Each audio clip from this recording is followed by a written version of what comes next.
You're listening to Guts and Grind with Siju and Sajin, making the real estate journey accessible to anyone.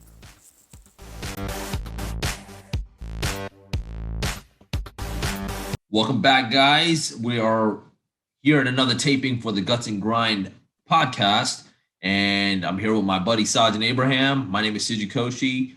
Welcome, Saj. How are you doing, brother? Doing well, man. Doing well. I know we talked about the Norfolk project before. I'm just thankful that that's done. We have a tenant in line, so the first of the month we're gonna have someone moving in there, which is great. Another portion of that, I don't mean to hijack this episode, but a different part of that Norfolk project, the part that y'all saw was like the rehab of it and getting it ready for rent, right? And so now there's another level of it, like getting the tenant in there. And now that I have a tenant in there, I'm able to do a refinance. And so that's a whole nother beast in itself, and I'm working my way through that. But so far, everything's kind of clean, and it's going pretty smoothly. So I'm happy about that. How about you, Siji? How's everything going? Good, man. I can't complain. I understand where you're coming from, and that's where I want to be, is that stabilization period. Once you have somebody in there paying, hopefully there's no issues, and it's just on autopilot after that. That's the easy part, right? Or not the easy, but the satisfying part. Right. Kind of like you're going up a hill and you're pushing a boulder up a hill. And so like I feel like I'm right here. You're there. I'm almost there. And once you get here, that means you got the tenant in place, they're paying, you push that ball down the hill, the boulder down the hill, and it just kind of rolls on its own, which is, that's where you want to be, like a stabilized property where you don't have to deal with it. One of the wonderful things is like I was underestimating the rent that I could get. And my realtor just kind of did comps and stuff. And I knew maybe I could get a little bit more. And it was a pretty big jump more, which is huge because it helps with my return on investment, which is awesome. It went from like a 6% deal to like a 9% deal, which is awesome. So I'm super thankful about that. The rental market is hot. I mean, just like the sales side of it is, so is the rental market. People are looking for places to live. So whatever you invest in, I think that the numbers are inflated even for rental side as well. So wherever you're trying to rent, if you're renewing a rental property or anything like that, you can most likely command a little bit more than what you were getting before. So right. I mean, I would advise run your numbers conservatively, not like overestimating on things, but just know that there is some wiggle room to grow a little bit more. Oh yeah. Well, with that said, I'm doing great. We're hanging tight, trying to make it through these days. End of summer, kids are back in school on that grind. But with this episode, though, what we're doing is we're talking about passive versus active investing in the real estate space. And I'm not sure if a lot of people have heard that, but what we're going to do is try to define what active and passive is when it comes to real estate and what are some of the benefits. And like anything else, when you're diversifying your investments, you want to make sure you have your fingers in as much as things as you can. That way, if one fails, the other one's there to back you up. That's my mindset. Saj, what's your thoughts? And, we kind of talk a lot on active real estate investing on this show, and that's what a lot of the stuff that we kind of tailor to. So, Saj, you want to kind of outline what active real estate is or real estate investing is and some of the examples of that? No, for sure. Yeah. So active, and what's awesome about real estate is you could kind of crank it up or turn it down as you see fit, right? Because there's different pockets that you need to fill, right? Like there's the rehab portion of it. There's finding a property, there's financing it, there's rehabbing it or getting it ready for rent, finding a tenant. Like there's all these different elements of it, right? And so if you enjoy something, you should pursue that and be active in that. And if you really hate something, you have the ability to like say, let me vend that out, right? And so if we talk about like being an active investor, I would, in my personal classification would be you're finding the property, you're hunting down the financing, you're managing or doing the repairs yourself to get it ready for rent. You're finding the tenant, things like that. You're managing the tenant as they're living there. You're fielding any questions. And if a repair comes up, you're the one taking the phone call. Like, so that's what I view as active. And so as you can see, like you could really ramp that up or you could really pull it back to where you're not really doing much. And so in the beginning of my investing, I did it all. And I, to be honest, I would recommend people to do that because like Siju was saying earlier, you kind of want to get your hands dirty and kind of know what the process looks like, right? Like you want to be able to say, how does it feel to find a property? How does it feel? How hard is it to find a tenant? How hard is it to like fix things to get it ready? I remember putting down floors. I never knew how to put down floors. And it was just like, when I did it, I realized, hey, it's doable, but it's not worth my time. And so moving forward, I never do that again. You know, like I'll hire it out, because like you buy the tools and you buy all these things to get it done, or you rent it out. And then you take so much longer, and it's not the best work. I mean, like there's all these elements, but you don't know until you do it. To add on to that, I think there's different levels of active investing, right? So what you're saying is, I would say that's probably 110% active investing, meaning you're hunting down, finding the deals, doing the legwork for it, which again, what that highlights is the value of the work, in the sense that yes, your time value of money is not there, right, for you to lay floors as a one man, but it also highlights, hey, what the value of that work is and what that probably is going to cost you, right, when you're even hiring out. So it kind of gives you a sense of, hey, it's not that easy to do this kind of work, and obviously there is, there's money that's invested in that kind of labor. But there's levels of this active investing, and what you're saying, that's all highlighting active investing, which is meaning you're 100% in it. You're doing everything yourself, finding the deals, you're running the numbers, and in some cases, you may be even doing the work initially. No, you're totally right. And like, just, like to your point about valuing the work that's being done, like, because, like, for the example of flooring, because I physically did it myself, like I know what it takes to get it done, right? I know how hard it is. And then I value it more when people come and give me a quote. I'm not trying to undercut them, because I know, hey, your time is valuable, and I know the work is valuable to me, because once that finished product is done, it makes it more marketable when I want to rent it out, right? And so it kind of gives you a good perspective of like the whole span of things, right? And so that's kind of my feeling of active. But let's move over to passive. Like, Siju, well, what are your thoughts on passive? Like, what does that look like to you? So passive is exactly what it says. It's passive, meaning you're not, no hand in it. You're not really thinking about it. It's out of sight, out of mind. And you may have a skewed view of what real estate is, because you're not really doing any of the legwork for real estate, but you're getting some of the returns for it. And some of the examples I'll tell you is, it's a hands-off approach of investing, which is great. I think a lot of people start off, on the passive side because they're interested in the returns.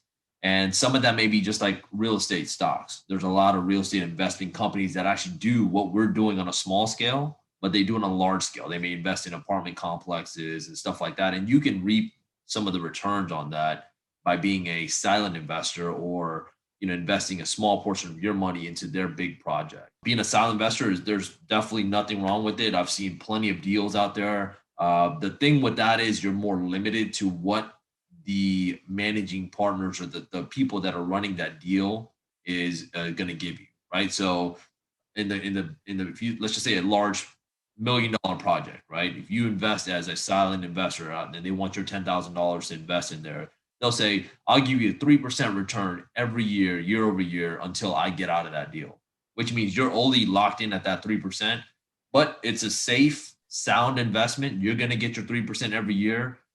There's no room for growth. What they gain on the outside, if it's inflation and all that, they may keep, but you still get your 3% every year until, they say they're going to get out, or they give you a time limit on when they're going to get out.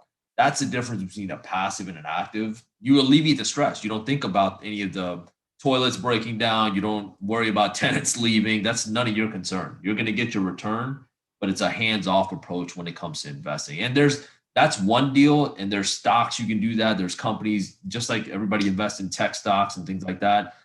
There's real estate investing stocks out there, and mutual funds that I actually have some money in. Again, I love real estate so much that I diversify in every aspect of it, because I think it's not going to go anywhere. People are always going to need places to live, and I think those kind of things are always going to be there and available. And again, it's kind of diversifying. If you have stuff in active as well as passive, you want to make sure that if one fails, you have another one working for you.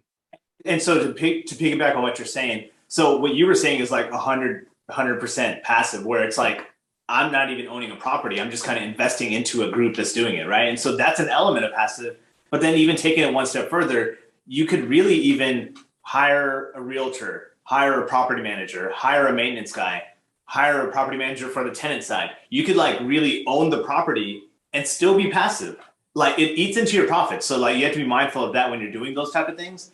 But you could even do it that way, where you could gain on the equity side as well. In that element of passive, you would have to really build up your team. You'd have to really trust the people that you're around. Even with what Siju was describing, you really have to trust that management to know that they're doing the right thing, right? Like you need to trust them to say, hey, I'm giving you X amount of dollars. I know you're saying 3% return, but make sure this thing doesn't go belly up, right? Yeah, you had a great point of that. It's you can make your active business passive as well by adding all these additional players to kind of self-manage that. But again, it's easy to profit. But hey, if you develop those systems that you always kind of talk about, making sure those things are in place, you can actually make your active business as passive as you want it to be, right? Right. You'll still be kind of managing it, but yeah. So just to be very transparent, like that's my goal. I want it to be active, and then we shift into a passive role where it's like, all right, I did all the hustle, I did what I did, and I'm learning as I go, and then let me hire things out. Like as we go over time, like, all right, let me hire a property manager and let me train them to do it the way I want to do it. Let me fully dedicate my realtor to find properties that are very specific to this. Like kind of plug in let me build my maintenance team to say, hey, like call the property manager is going to call you whenever there's an issue, like those type of things. And so for me personally, I like seeing that progress and like seeing how things could just kind of form. But at the same time, I kind of like getting my hands dirty and like doing these things. Like when we did the Norfolk project, it really could have been a passive deal, right? I could have just said, hey, general contractor, handle it. Just make this thing ready.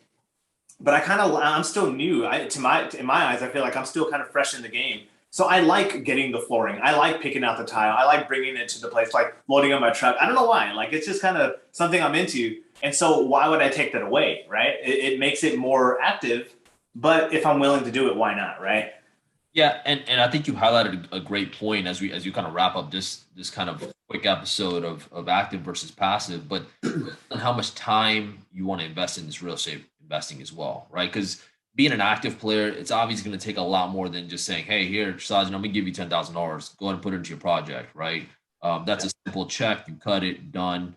Versus the active, you're searching, you're looking, you're finding the property, and then once you do find the property, you're trying to renovate it and make sure you find the right person. That's all time, and it's taking up a lot of time of your time, right? Which is potentially money. It's all on the person, right? Like how much are you willing to invest in it is going to depend on where it's going to be, where you're going to land your money, if it's an active or passive type role when it comes to real estate.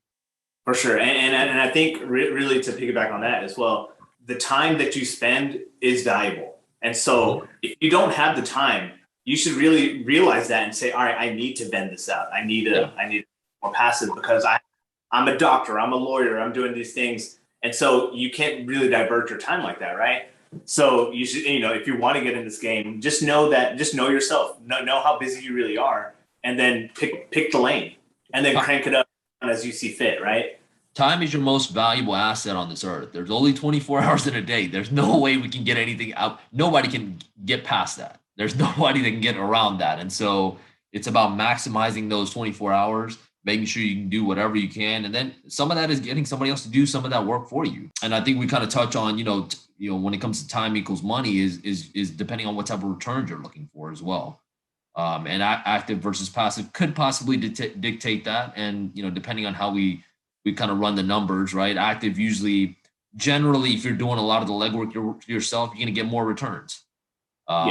If you vend a lot of the stuff out and you hand it off to other people, then it's going to be, a little bit less returns. But the way you got to look at it is volume versus returns, right? So if you have 10 properties versus the one that you're only getting X amount of dollars, but you're getting smaller cuts out of 10 properties, but it still equates to more. So you got to look from a volume perspective if you're looking for investing long-term is my thought. No, yeah, for sure. I guess also another thing to consider is like, how much risk are you willing to take, right? Because at the end of it all, like we talk about the time, we talk about the money, investing our time and money. There's risk involved in all of that, right?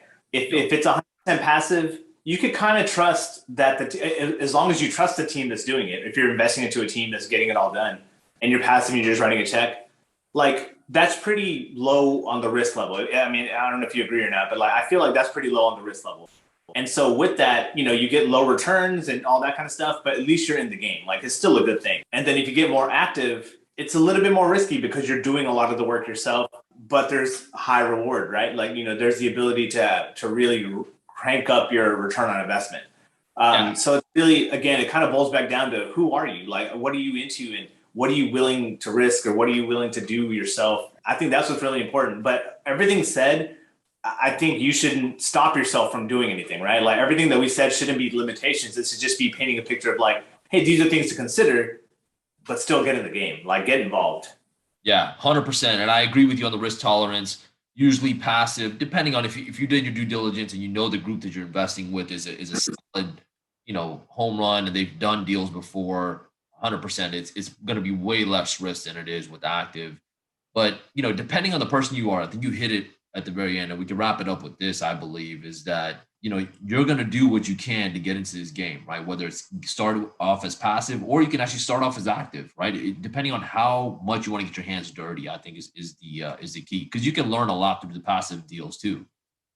Get in, ask the questions to the people that are actually doing these projects, or you can do the active way and just outright go find a realtor, invest in a property, do the project yourself, and learn so much that way, which is the way you and I have done it. So I think both ways are great. Just depends on who you are as a person and how you want to approach your investment going forward. Exactly.